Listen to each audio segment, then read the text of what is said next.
بسم الله الرحمن الرحيم الذين يذكرون الله قياما وقعودا وعلى جنوبهم ويتفكرون في خلق السماوات والأرض ربنا ما خلقت هذا باطلا سبحانك فقنا عذاب النار.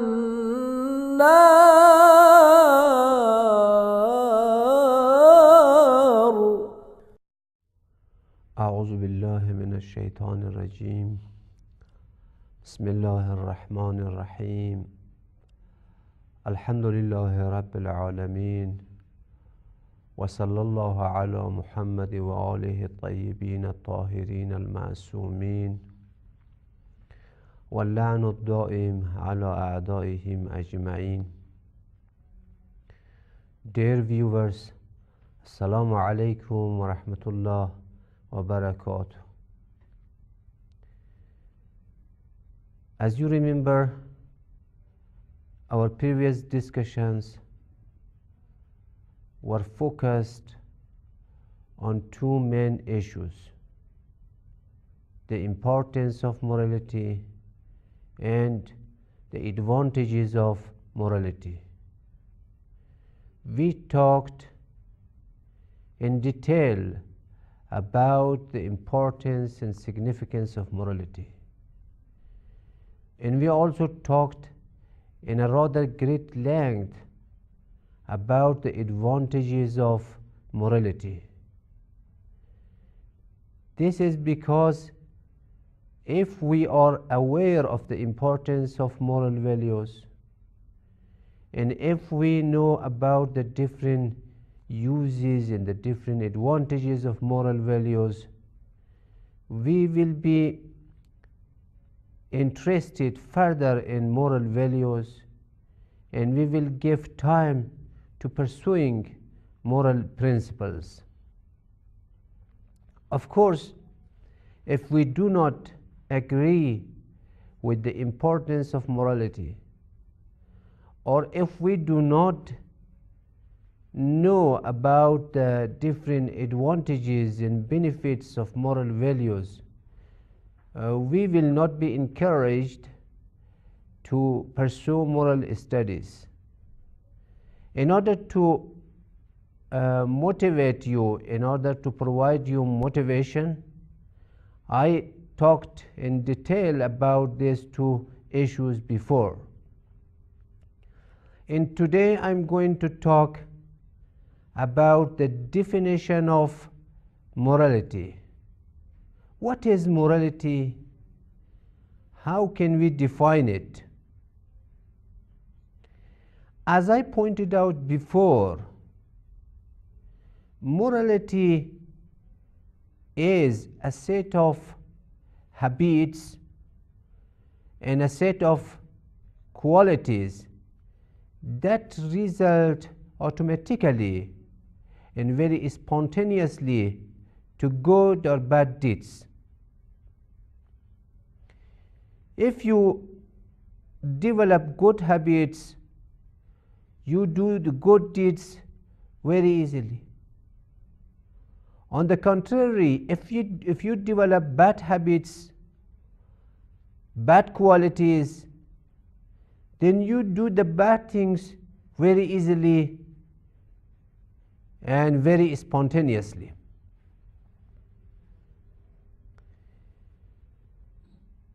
And this is the definition provided by Islamic moral scholars.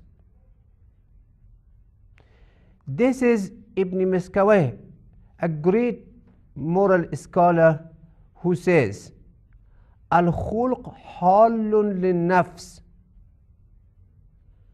داعية لها إلى أفعالها من غير فكر وروية.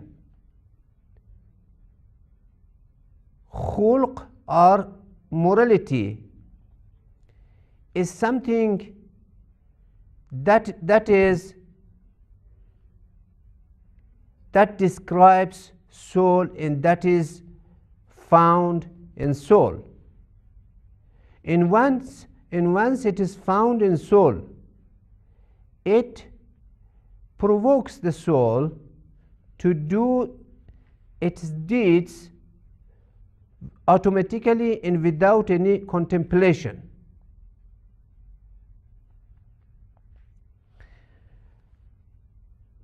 In Arabic language, there are two terminologies. One is khulq and one is khalq. When we talk of akhlaq or morality, we take the plural form of khulq. Akhlaq is the plural form of khulq, and khulq is the singular form of akhlaq. But we have also khalq. What is the difference between khulq and khalq? How can we differentiate between these two terminologies?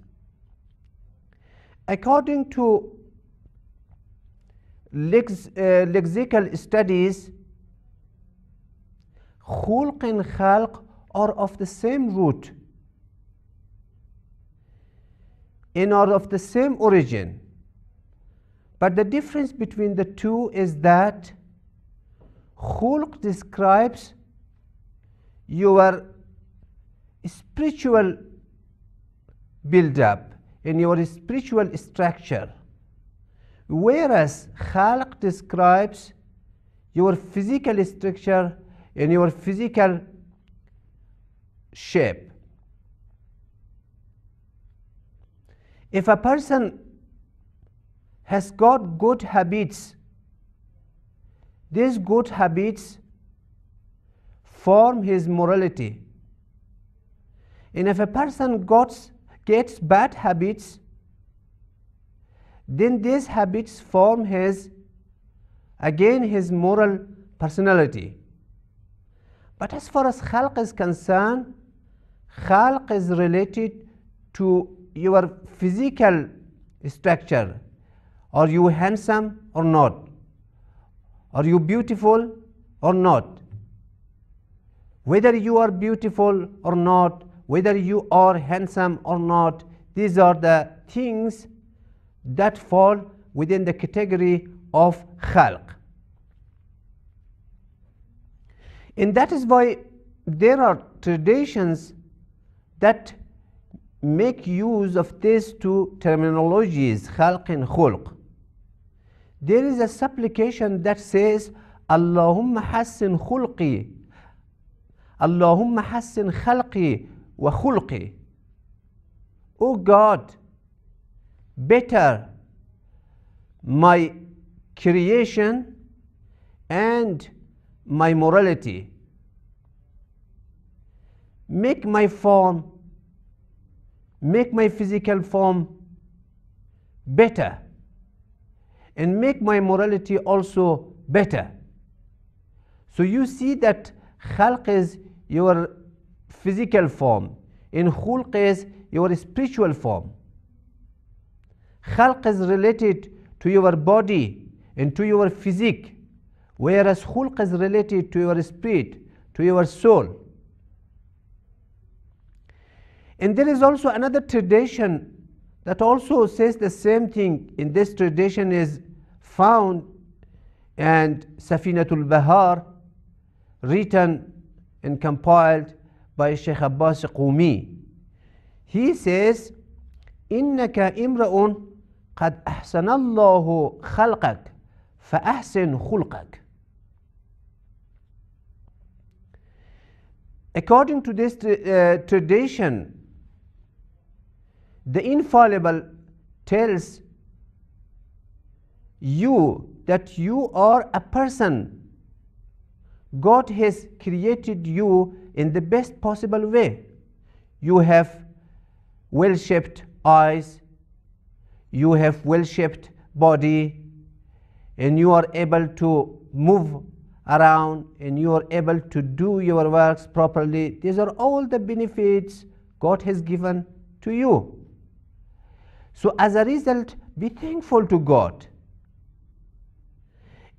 And how can you be thankful to God? How can you thank God? This tradition tells you the way you can thank God. It says that فَأَحْسِنْ خُلْقَكَ. Therefore, better your morality. Be well-mannered. Improve your manner. Improve your morality. If you improve your morality, if you capitalize on your morality and better your morality, then of course you have practically thanked God. Verbal thanksgiving is not important. Everybody might do a verbal thanksgiving. But what is important and what matters a lot is the practical thanksgiving. You must thank God practically. If you observe moral values and if you respect God's words, this is a practical thanksgiving. And by doing so, God will help you do your duties fully and comfortably. So what is now the definition of morality? Now that you have come to understand that there is khalq and there is khulq, and khalq is the creation and related to your physique, and khulq is related to your spirit, and therefore you can conclude that morality is a set of habits, a set of qualities that are related to your soul. And once they are inculcated in your soul, you will be able to do the things, the deeds very easily and very comfortably. What conclusion can we draw from this definition? Number one, habits, or what the moral scholars call malaka or adat, habits or secondary habits, they are of two kinds. Some habits are good and some habits are bad. Sometimes you get used to smoking. This is a very bad. Sometimes you get used to drinking. This is also a very bad habit. Sometimes you get used to lying or to telling a lie. This is again a very bad habit.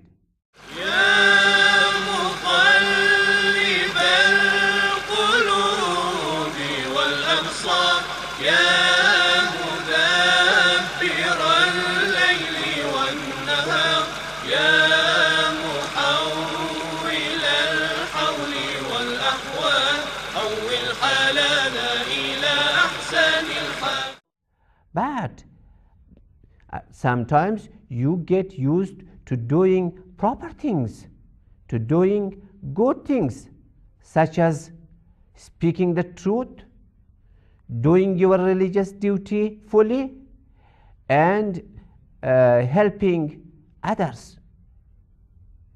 So all these are habits, but habits are, as I told you, of two kinds. Some are good and some are bad. Some are beneficial and advantageous, and some are very harmful. And one must try to develop those habits that are useful, that help you throughout your life. And one must shun those habits and those qualities that are dangerous, that are harmful, that harm you, that harm the society, and that ruin your relation with others. So that the first result that we can draw from this definition is that habits are of two kinds: good habits and bad habits. The second conclusion that we must draw from this definition is that that the habits are something that are permanent. You see, when you actually experience some feelings, your feelings are of two kinds. Sometimes your feelings will stay with you. Sometimes your feeling will not leave you. They will always be with you. And at other times there are feelings that are not always with you. They leave you as soon as you leave the experience. For example, when one meets an accident, one might feel pain, and his body or his organ will start aching. But this feeling is not permanent. As soon as your injury gets better, then you will no longer have this feeling. The feeling of act will not be remaining with you. But there are other types of feelings that will remain with you. As I gave you the example of smoking. If you get used to smoking, this is a kind of quality that exists within you, and this quality will remain with you, and you will not be able to shun this habit or to quit it very easily. There is a proverb that says that old habits or habits get long time before they die. It takes you time to fight your habits, and it takes you time to develop new habits. So the thing is that habits are something that are permanent and that are not changing every now and then. The third advantage, the third conclusion that I want to draw is that every habit leads not to every kind of action. Instead, every habit leads to an action that is similar to it, and that is why we say that good habits lead to good actions and bad habits lead to bad actions, and there is actually a very mutual relation between the two.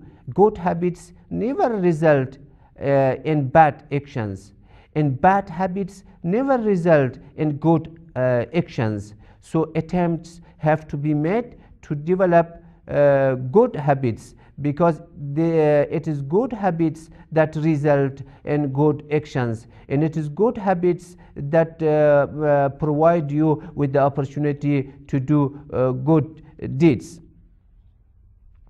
The fourth result that I want to draw from the definition I provided is that habits lead to actions very much automatically.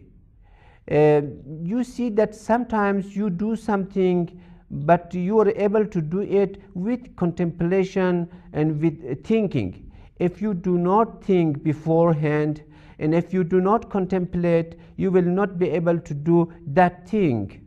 But if you get used to doing it, then you are able to do it without thinking and without contemplation.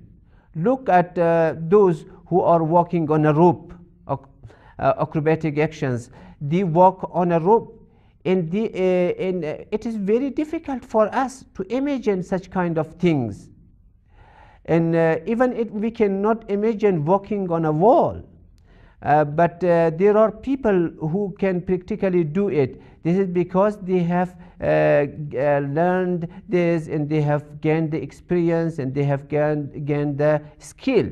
And therefore we should try to develop habits, because once we have developed the habits, then we are able to do the good deeds very easily. So that is the definition we provided for morality. And now we will be giving you also an explanation about what we call the science of morality. Yes, we so far talked about the definition of morality, and we said that that morality is a set of values, a set of qualities, a set of habits that result in good or bad actions. And now there is another terminology that is also very much important. We sometimes talk about akhlaq or morality, and sometimes we talk about the ilmi akhlaq or the science of morality. So what is the science of morality? As I mentioned before, the science of morality is a science that studies these habits, these qualities, and provides you with mechanisms to develop these habits or to shun these habits. This is the function of the science of morality. So in other words, the science of morality studies different habits. Of course, you have different habits, different adat, different malakat, different habits, different secondary habits, different qualities. The science of morality comes and studies all these qualities, all these habits, and all these moral values. And then what does it do? It gives you actually mechanisms to shun bad habits. It tells you how to fight your bad habits. It shows you the way. It guides you throughout and tells you how to fight your bad habits, how to get rid of bad habits. So this is the second function of the science of morality. And there is also the third function for the science of morality. The science of morality tells you how to develop good habits.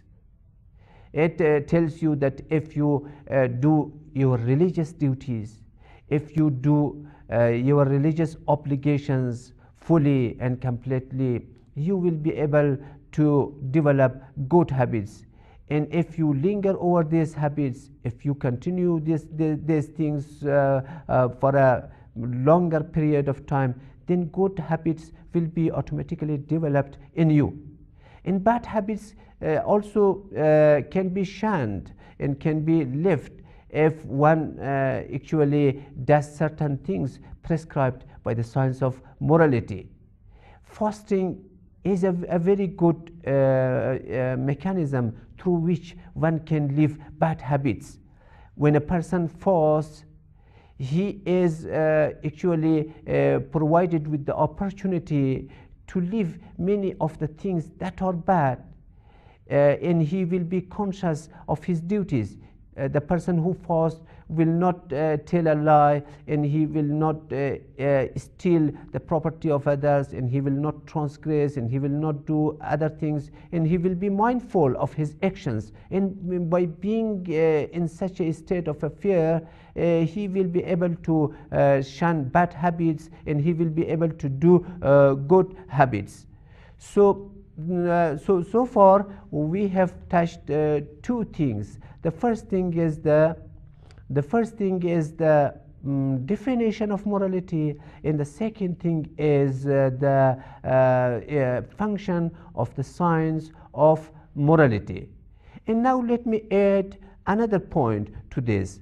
According to our moral scholars, all sciences fall within either of these two categories. The sciences are either theoretical or practical.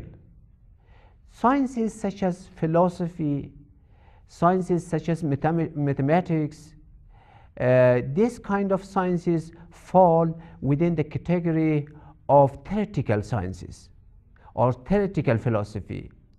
And sciences like morality, like law, these are the sciences that fall within the category of practical science. So if we want to use the terminology provided by moral scholars, we must say that the science of morality is not from among the theoretical sciences. Rather, it is from among the practical sciences.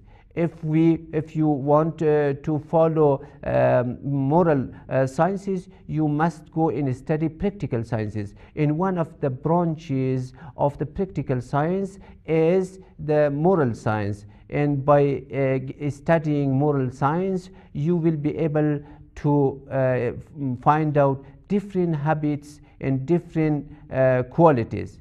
And you will also be able to develop the habits that are good and to shun the habits that are bad.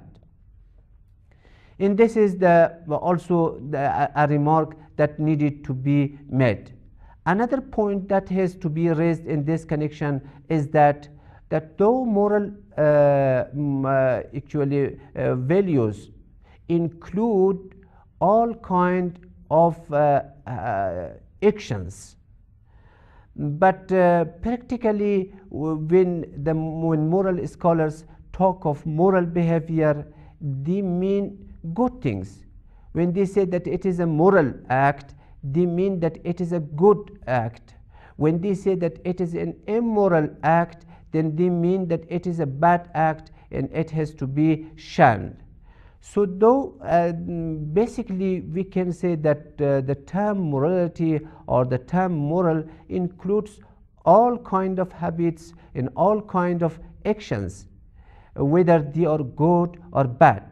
But practically speaking, the term morality or the term moral includes only the actions that are good, and they do not include the actions that are bad. And how can we understand that an action is good or bad? By referring to religious texts, we can come to know that an action is good.